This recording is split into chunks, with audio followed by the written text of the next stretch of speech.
Hello students, today we are going to solve exercise 17.4. So question number 1 is if A and B are any two subsets of U. अगर हमें दो sets दे दिए जाएँ which is A and B और वो दोनों subset हों किसके U के, U is for universal set. Then draw Venn diagram, हमें वेन डायग्राम बनानी है in general of A union B की, A इंटरसेक्शन B की, A डेल्टा B की एंड A माइनस B की. अब हमें कंडीशन क्या दी हुई है, पहली कंडीशन हमें दी हुई है if A and B are disjoint sets. अब डिसजॉइंट सेट्स क्या होते हैं, सबसे पहले हम वो देखेंगे कि डिसजॉइंट सेट होते क्या हैं.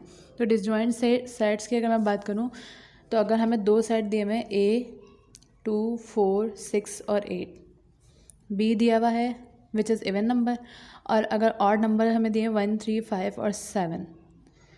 अगर हम इन दोनों सेट की बात करें, इन दोनों सेट में कोई भी एलिमेंट मैच नहीं हो रहा, तो ऐसा कोई भी सेट, ऐसे कोई भी दो सेट जिनके दोनों के एलिमेंट्स कोई एक एलिमेंट्स भी मैच ना करे वो डिसजॉइंट सेट कहलाते हैं. फिर इसके बाद हमें क्या करना है, वेन डायग्राम बनानी है. तो वेन डायग्राम के लिए हमें सबसे पहले क्या करना होता है, एक रेक्टेंगल बॉक्स बनाना होता है जो रिप्रेजेंट करता है यूनिवर्सल सेट को. तो हम यहाँ पे क्या मेंशन कर देते हैं, ये यूनिवर्सल सेट को रिप्रेजेंट कर रहा है. देन इसके बाद हमें डिसजॉइंट सेट के लिए A यूनियन B देखना है. सो अगर A की वैल्यू 2 4 6 8 है और B की वैल्यू 1 3 5 7 है, तो इन दोनों में कुछ भी कॉमन नहीं है, कोई भी एलिमेंट जो है मैच नहीं कर रहा. तो हम यूनियन की डायग्राम किस तरह से बनाएंगे, क्योंकि ये दोनों डिसजॉइंट सेट हैं, तो हम A और B दोनों अलग अलग करके बना देंगे और इसको A बोल देंगे और इसको B. ये दोनों सर्कल्स जो हैं वो हम अलग अलग करके बना देंगे. जो सर्कल फर्स्ट सर्कल है वो A सेट को रिप्रेजेंट कर रहा है, जबकि सेकंड सर्कल जो है वो B सेट को रिप्रेजेंट कर रहा है. ये दोनों सेट बनाने के बाद, क्योंकि यूनियन की बात हुई है, तो यूनियन में हम दोनों साइड्स की वैल्यू लिखते हैं, तो हम इधर सर्कल में दोनों सर्कल्स में कलर कर देंगे. देन इसके बाद A intersection B. So A intersection B में क्योंकि कुछ भी कॉमन नहीं आता, इंटरसेक्शन का मतलब क्या है कि दोनों में सेम वैल्यू, और डिसजॉइंट सेट में कोई भी चीज़ कोई भी एलिमेंट जो है वो कॉमन नहीं है. तो हम क्या करेंगे, दोनों सर्कल को अलग अलग तो बनाएंगे. ये A हो जाएगा और ये B हो जाएगा. ये यूनिवर्सल सेट को रिप्रेजेंट कर रहा है, लेकिन दोनों में हम कलर नहीं करेंगे, क्योंकि इंटरसेक्शन का मतलब क्या है कि दोनों के कॉमन एलिमेंट्स, सेम एलिमेंट्स, तो दोनों में कुछ भी कॉमन नहीं है. दैट मीन्स हम दोनों सर्कल में कलर नहीं करेंगे. इसके बाद क्या है, A डेल्टा B. तो A डेल्टा B में डेल्टा का मतलब क्या होता है, दोनों के एलिमेंट्स, सेम एलिमेंट्स कट होते हैं. यानी अगर मैं यही एग्जाम्पल लूँ और A डेल्टा B फाइंड करूँ, A डेल्टा B, तो A की वैल्यू क्या है, 2 4 6 8 डेल्टा 1 3 5 7. तो बेसिकली डेल्टा में हम क्या करते हैं, जो दोनों एलिमेंट्स में सेम होता है उसको कट कर देते हैं दोनों सेट में. तो दोनों में कोई भी सेम नहीं है, कट नहीं होगा, और दोनों ब्रैकेट्स में जो वैल्यूज़ बचती हैं वो असेंडिंग ऑर्डर में लिखते हैं, यानी 1 2 3 4 5 6 7 और 8. A डेल्टा B आ गया. यानी A डेल्टा B का जो आंसर आ रहा है वो दोनों सेट्स के एलिमेंट आ रहे हैं. तो हम क्या करेंगे, सबसे पहले हम इस रेक्टेंगल में दो सर्कल बनाएंगे जो रिप्रेजेंट कर रहे होंगे और दोनों को अलग अलग बनाएंगे. डिसजॉइंट सेट में चाहे हम यूनियन फाइंड कर रहे हो, चाहे इंटरसेक्शन फाइंड कर रहे हो, चाहे डेल्टा या माइनस, दो सर्कल्स बनेंगे और दोनों अलग अलग बनेंगे, क्योंकि डिसजॉइंट सेट की बात हो रही है. अब हमें सेकंड पार्ट क्या, कलरिंग का. तो कलरिंग हमें कौन सा करना है, क्योंकि डेल्टा बी का जो हमने आंसर निकाला है A डेल्टा B का, उसमें दोनों एलिमेंट्स, दोनों सेट्स के एलिमेंट्स आ रहे हैं, तो हम दोनों को सर्कल कर देंगे, दोनों को कलर कर देंगे. इसके बाद क्या है, A माइनस B. तो A माइनस B के लिए सबसे पहले हम क्या करेंगे, सर्कल बनाएंगे दोनों अलग अलग. अब ये वाले में हम A और B और यूनिवर्सल सेट, इसी तरह हम यहाँ पे भी यूनिवर्सल सेट A और B. अब हमें कलरिंग किस में करनी है, क्योंकि A माइनस B है. अब A माइनस B, हम सेम एग्जांपल से A माइनस B अगर मैं फाइंड करूँ, तो A माइनस B, A की वैल्यू क्या है 2 4 6 8, माइनस B की वैल्यू क्या है 1 3 5 7. तो माइनस में हम क्या करते हैं, जो सेम वैल्यूज़ होती हैं उसको कट कर देते हैं, और जो पहले ब्रैकेट में बचती है, यानी क्या बचा 2 4 6 8, ये A माइनस B का आंसर आ रहा है. दैट मीन्स जो आंसर आ रहा है वो कौन सी वैल्यू आ रही है, A की वैल्यू आ रही है. तो सर्कल कौन से सर्कल में कलर होगा, A वाले सर्कल में हम कलर कर देंगे. Now next part, A and B are overlapping set. तो सबसे पहले हमें क्या करना होता है, हम देखते हैं सेट हमें कौन सा दिया हुआ है। लास्ट क्वेश्चन में हमें, लास्ट पार्ट पे हमें डिसजॉइंट सेट दिया हुआ था, अब यहाँ पे हमें ओवरलैपिंग सेट दिया हुआ है। तो ओवरलैपिंग सेट का मतलब क्या होता है कि कोई भी एक एलिमेंट्स जो है मैच करना चाहिए। अब मैं अगर एग्जांपल लूँ ओवरलैपिंग सेट की, तो ए इक्वल्स टू 1 2 3 4 5। अगर ए सेट ये है और बी सेट में इवन नंबर्स का ले लूँ विच इज़ 0 2 4 6 8, तो यहाँ 2 सेम है और 4 सेम है।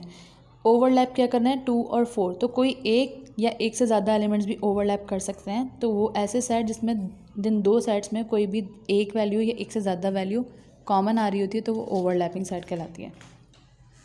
अब अगर वेन डायग्राम की बात करें, तो वेन डायग्राम में ओवरलैपिंग की हम किस तरह से बनाते हैं। सबसे पहले यूनिवर्सल सेट को रिप्रेजेंट कर दिया, उसके बाद ए। अब क्योंकि ये ओवरलैपिंग है तो दोनों सर्किल अलग अलग नहीं बनेंगे, हम क्या करेंगे, इस तरह से ओवरलैप करवा देंगे। ओवरलैपिंग की हर डायग्राम में सर्कल्स जो हैं वो इस तरह बनेंगे। अब कलरिंग का पार्ट हम किस तरह से देखेंगे, कलरिंग किस तरह से करना है वो डिपेंड करता है कि हमें यूनियन दिया हुआ है, इंटरसेक्शन दिया हुआ है, डेल्टा दिया हुआ है या माइनस दिया हुआ है। तो सबसे पहले अगर यूनियन की बात करें, हम एग्जाम्पल कोई सॉल्व करते हैं, ये वाली एग्जाम्पल है। सो अगर मैं ए यूनियन बी निकालूँ, तो यहाँ से ए यूनियन बी, यूनियन में क्या होता है, दोनों सेट में वैल्यूज़ होती है, उनको असेंडिंग ऑर्डर में अरेंज कर देते हैं। कैसे, 0 1 2 3 4 5 6 और 8। अब ये जो एलिमेंट्स आ रहे हैं 0 1 2 3 4 5 6 8, ये दोनों सेट के एलिमेंट हैं। तो यूनियन में हम क्या करेंगे, कलरिंग जो है वो दोनों सर्कल्स में कर देंगे। यहाँ कलर हो जाएगा। Then A intersection B, intersection में भी हमें यही करना है क्योंकि सेट जो है वो हमें ओवरलैपिंग सेट दिया हुआ है। तो सबसे पहले यूनिवर्सल सेट ए और बी। अब क्योंकि इंटरसेक्शन है, इंटरसेक्शन में हम क्या करते हैं, जो दोनों सेट्स में कॉमन होता है वो लिखते हैं। तो इन दोनों सेट में कॉमन क्या आ रहा है, 2 और 4। तो कॉमन यहाँ लिखेंगे 2 और 4, यानी यहाँ पर आकर ये दोनों ओवरलैप कर रहे हैं। दोनों में कॉमन क्या है, 2 और 4, तो ये यहाँ पर आके ओवरलैप कर रहे हैं, तो हम इसको कलरिंग कर देंगे। देन इसके बाद थर्ड पार्ट, ए डेल्टा बी। ए डेल्टा बी में हम क्या करते हैं, जो सेम वैल्यू होती है उसको कट कर देते हैं।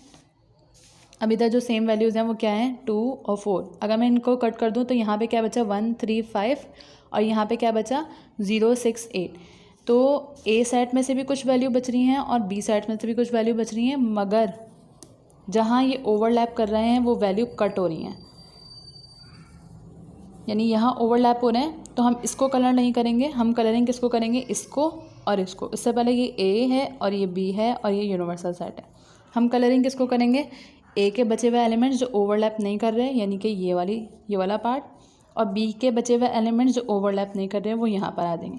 जो ओवरलैप कर रहे होंगे वो इस एरिया में आते हैं, जैसे यहाँ पर हमने इंटरसेक्शन में फिल करा था। देन इसके बाद क्या है, ए माइनस बी। ए माइनस बी में हम क्या करते हैं, सबसे पहले 2 सर्कल बनाए, ओवरलैप सर्कल, ये ए, ये बी और ये यूनिवर्सल सेट।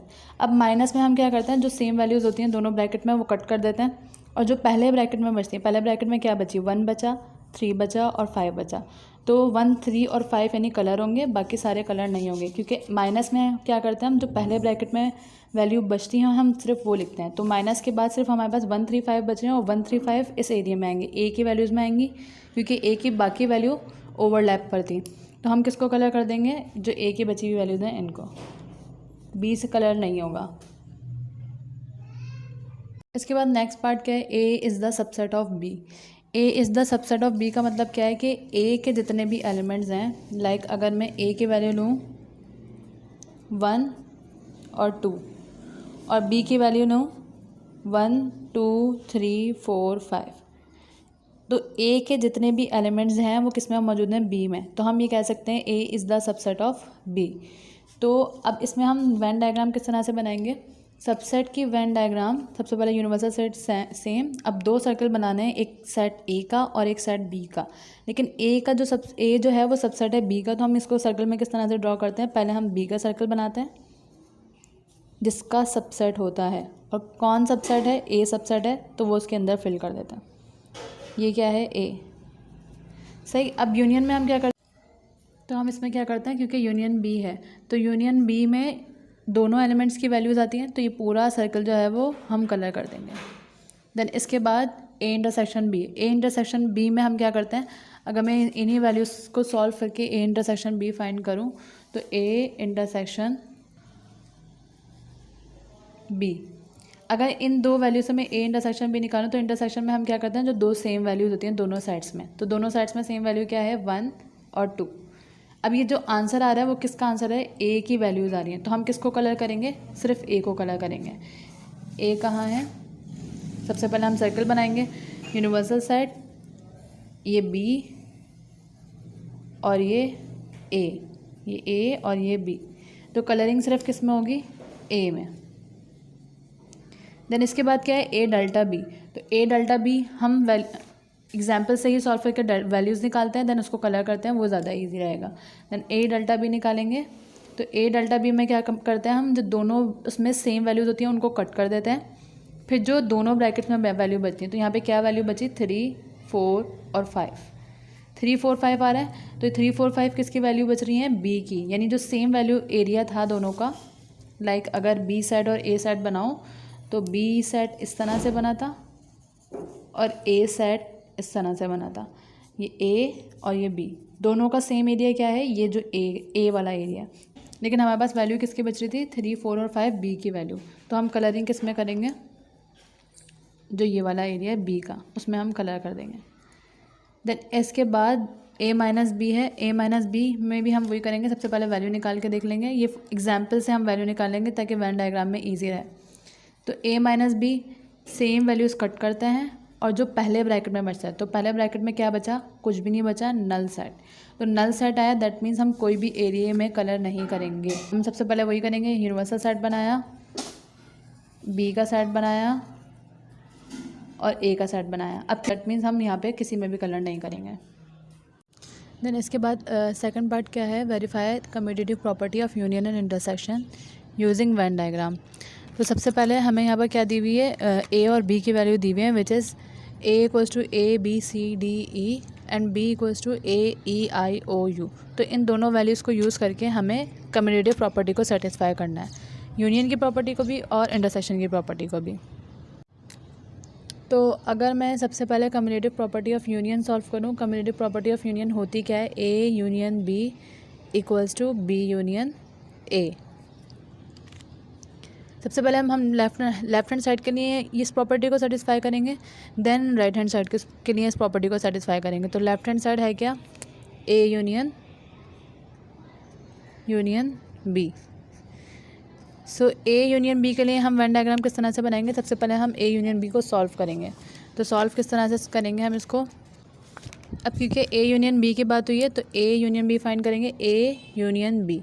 ए की वैल्यू क्या दी हुई है, ए बी सी डी ई, जबकि बी की वैल्यू क्या दी हुई है, ए ई आई ओ यू।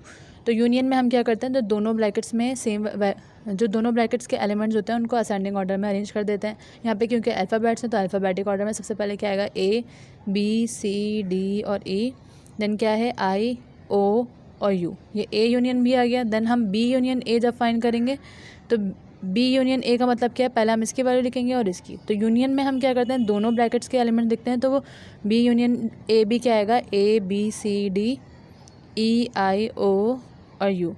अब एक और चीज़, अब यहाँ पर वेन डायग्राम दी हुई है, वेन डायग्राम में हम सबसे पहले एलिमेंट्स नोट करेंगे कि हमें किस टाइप के एलिमेंट्स दिए हुए हैं, क्योंकि अगर डिसजॉइंट दिए हुए होते हैं तो हम सर्कल किसी और तरीके से बनाते हैं, और अगर सबसेट होता है तो किसी और तरीके से। अब क्योंकि ये ओवरलैपिंग सेट है, क्योंकि अगर हम देखें तो ए सेम है, बी सेम है, सी सेम है, तो जो अगर एलिमेंट्स कुछ एक या एक से ज़्यादा एलिमेंट सेम आ रहे होते हैं तो वो हम किस तरह से बनाते हैं, ओवरलैपिंग सेट की तरह बनाते हैं। तो सबसे पहले हम वेन डायग्राम के लिए क्या करेंगे, रेक्टेंगल बनाएंगे।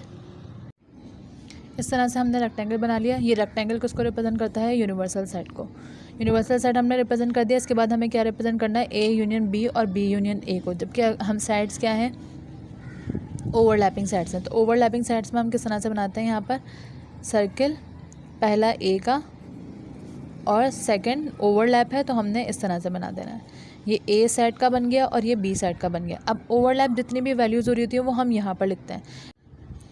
ओवरलैप इस इन दोनों सेट में कौन कौन सी वैल्यू हो रही है? ओवरलैप का मतलब है सेम वैल्यूज़। तो सेम वैल्यूज़ कौन कौन सी हैं? ए सेम है और ई सेम है। तो जो ओवरलैप हो रही है वो हम इधर रिप्रेजेंट कर देंगे। देन इसके बाद ए की जो रिमेनिंग वैल्यूज़ होंगी वो हम ए में फिल करेंगे। ए की रिमेनिंग वैल्यूज़ क्या है? ए और ई हमने रिप्रेजेंट कर दिया। बची क्या है यहाँ पर? बी, सी, डी और ई। देन इसके बाद बी के वैल्यू में क्या क्या बचा? ए और ई हो गया, और यहाँ पे क्या बचा? आई, ओ और यू। अब हमें कलरिंग करनी है, तो कलरिंग के लिए हम क्या करते हैं, क्योंकि यूनियन है तो यूनियन में सारी वैल्यूज़ हमने यूनियन में जो आंसर आया है तो दोनों साइड की सारी वैल्यूज़ आती हैं, तो दोनों part with the overlapping part सब कलर हो जाएंगे।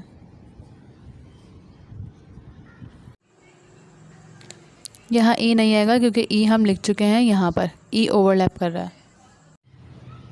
देन राइट हैंड साइड पे क्या है? B union A. तो बी यूनियन ए के लिए हम क्या करते हैं? बी यूनियन ए की बल्कि वैल्यू क्या आई थी? हम यहाँ सॉल्व कर चुके थे। बी यूनियन ए की वैल्यू भी क्या आई थी? जो दोनों साइड्स में प्रेजेंट थी वो वैल्यू आई थी। तो हम इधर भी क्या करेंगे? यूनिवर्सल साइड बनाएंगे। सबसे पहले इधर हमने रेक्टेंगल ड्रॉ करा विच इज़ यूनिवर्सल साइड। अब क्योंकि ये ओवरलैपिंग साइड है तो ओवरलैपिंग साइड में हम क्या करते हैं? एक सर्कल बनाने के बाद ओवरलैप करके दूसरा सर्कल बनाते हैं। ये ए पार्ट हो गया, ए साइड हो गया, और ये बी साइड हो गया। अब क्योंकि यहाँ पे बी यूनियन ए है तो यूनियन में हम क्या करते हैं? जो दोनों साइड्स की वैल्यू होती हैं वो रिप्रेजेंट करते हैं। किस तरह? इस तरह से कलरिंग होगी। इसके बाद ओवरलैप पार्ट में कौन कौन से थे? ए और ई, जबकि ए पार्ट में कौन से एलिमेंट बच रहे थे? बी, सी, डी और ई। और बी पार्ट में कौन से बच रहे थे? आई, ओ और यू। देन इसके बाद हम कम्यूटेटिव प्रॉपर्टी ऑफ इंटरसेक्शन करेंगे। कम्यूटेटिव प्रॉपर्टी ऑफ इंटरसेक्शन में भी हमें सेम यही काम करना है, मगर क्योंकि यहाँ पे यूनियन था तो दोनों साइड पे यूनियन। अब क्योंकि इंटरसेक्शन की प्रॉपर्टी है तो इंटरसेक्शन आ जाएगा। कम्यूटेटिव प्रॉपर्टी ऑफ इंटरसेक्शन होती क्या है? ए इंटरसेक्शन बी बराबर होता है बी इंटरसेक्शन ए के। तो हम यहाँ पे पहले मेंशन भी कर देंगे कि ये कौन सी प्रॉपर्टी है? Commutative property of intersection. क्योंकि यहाँ पे क्या है? इंटरसेक्शन। तो सबसे पहले अगर मैं लेफ्ट हैंड साइड सॉल्व करूँगी तो लेफ्ट हैंड साइड पे क्या है? A intersection B. तो इंटरसेक्शन में हम क्या करते हैं? जो दोनों ब्रैकेट में सेम वैल्यूज़ होती हैं वो लिखते हैं। तो दोनों ब्रैकेट की सेम वैल्यू क्या है? ए इंटरसेक्शन बी में ए सेम है और ई सेम है। ए सेम है दोनों में और ई सेम है, तो इंटरसेक्शन में जो दोनों ब्रैकेट में सेम होता है वो आता है। इसी तरह अगर मैं बी इंटरसेक्शन ए की बात करूँ तो बी इंटरसेक्शन में भी क्या होगा? जो दोनों ब्रैकेट में सेम होगा। तो अगर मैं इस ब्रैकेट में देखूँ बी पहला है तो ए सेम है और ई सेम है, तो ए और ई। अब नेक्स्ट पार्ट में क्योंकि यहाँ पर इंटरसेक्शन है तो सबसे पहले हमने क्या करा? यूनिवर्सल साइड बना दिया और रेक्टेंगल बॉक्सेस बना दिए। उसके बाद हमें ए साइड और बी साइड को रिप्रेजेंट करना है। तो सबसे पहले हम यहाँ पे क्या करेंगे? ए साइड, और क्योंकि ए ओवरलैपिंग साइड है तो बी साइड बन गया। अब जो ये वाला पार्ट होता है ओवरलैप वाला, वहाँ पर सेम वैल्यूज़ आती हैं, यानी इंटरसेक्शन आ जाएगा। सेम वैल्यूज़ क्या है यहाँ पर? ए और ई सेम है, तो यहाँ पर क्या आ जाएगा? ए और ई। अब जो सेम पार्ट है वही इंटरसेक्शन आया था। ए इंटरसेक्शन बी हमारा क्या था? ए और ई। जो सेम पार्ट है वही ओवरलैप वाला पार्ट आया था। दैट मीन्स हम कलरिंग किस पार्ट पे करेंगे? ए इंटरसेक्शन बी का पार्ट, जहाँ पर सेम वैल्यूज़ आ रही हैं। बाकी ये दोनों पार्ट्स जो हैं ए और बी में, ए की रिमेनिंग वैल्यूज़ क्या हो गई? ए और ई फिल कर दी, क्या बचा? बी, सी और डी। इस तरह बी की रिमेनिंग वैल्यूज़ क्या आई? आई, ओ और यू। देन इसके बाद B intersection A. B intersection में ए में भी हम क्या करेंगे? पहले ए सेट और देन बी सेट। ए है और बी है, ओवरलैप वाली साइड ये है, तो जो दोनों में सेम था वो क्या था? ए और ई। इंटरसेक्शन भी वही है, जो दोनों में सेम है, तो हम कलर पार्ट कौन सा कर देंगे? ये वाला।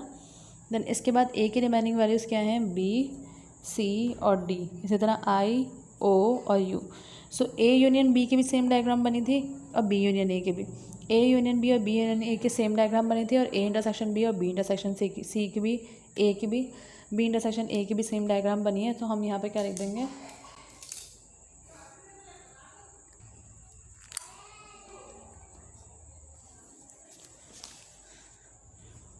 कम्यूटेटिव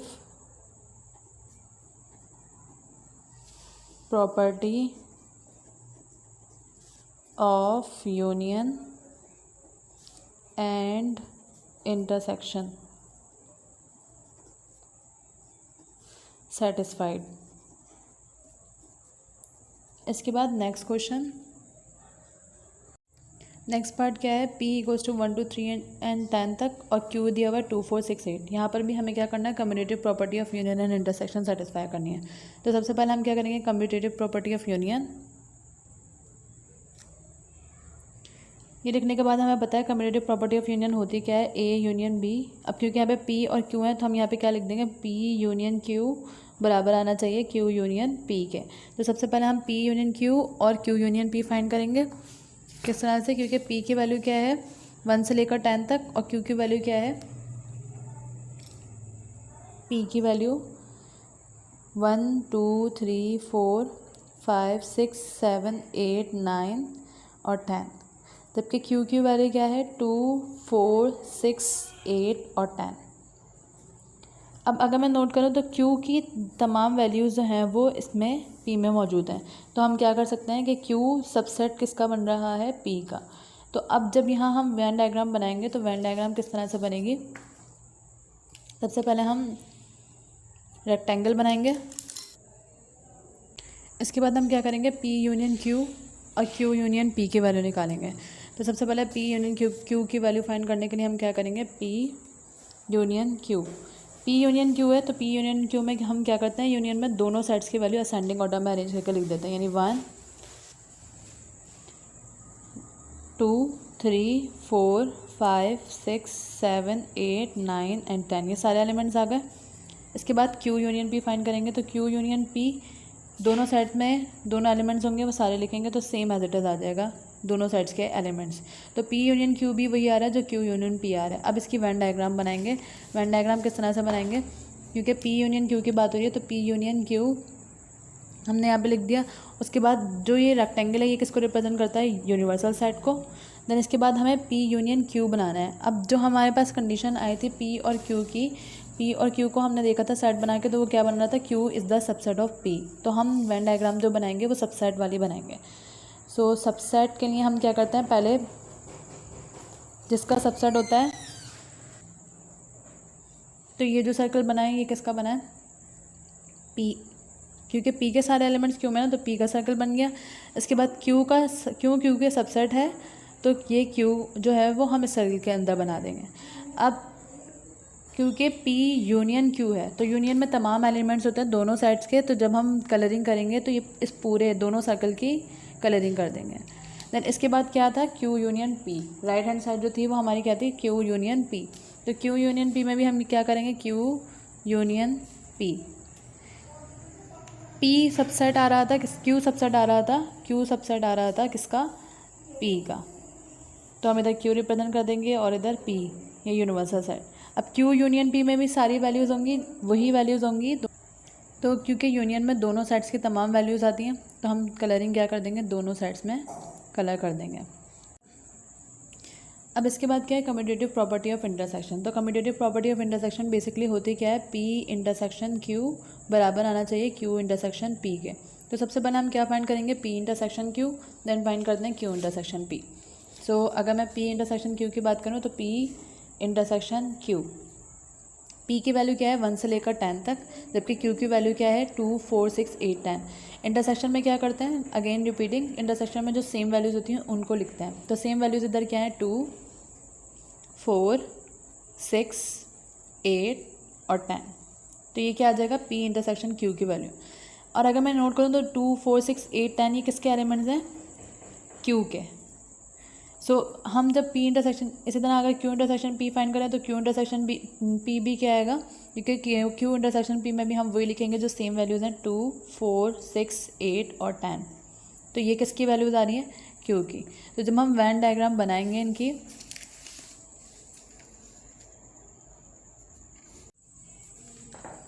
सो जब हम P इंटरसेक्शन Q की वेन डायग्राम बनाएंगे तो किस तरह से बनाएंगे, क्योंकि ये सबसेट था तो सबसेट के लिए हम सबसे पहले सबसेट की वेन डायग्राम बनाएंगे। सबसेट किस तरह से बनाते हैं, सर्कल के अंदर एक और सर्कल P और Q। अब क्योंकि P इंटरसेक्शन क्या आया था 2 4 6 8 और 10, तो 2 4 दोनों की सेम वैल्यूज़ क्या हैं जो कि Q में मौजूद हैं। तो हम यहाँ पर कलर कर देंगे इस तरह से। इसी तरह क्यू इंटरसेक्शन पी के लिए, क्यू इंटरसेक्शन पी के लिए भी हम यही करेंगे, पहले पी देन क्यू, पी और Q. P intersection Q intersection P का आंसर भी क्या आ रहा था, 2 4 6 8 10 विच इज़ क्यू।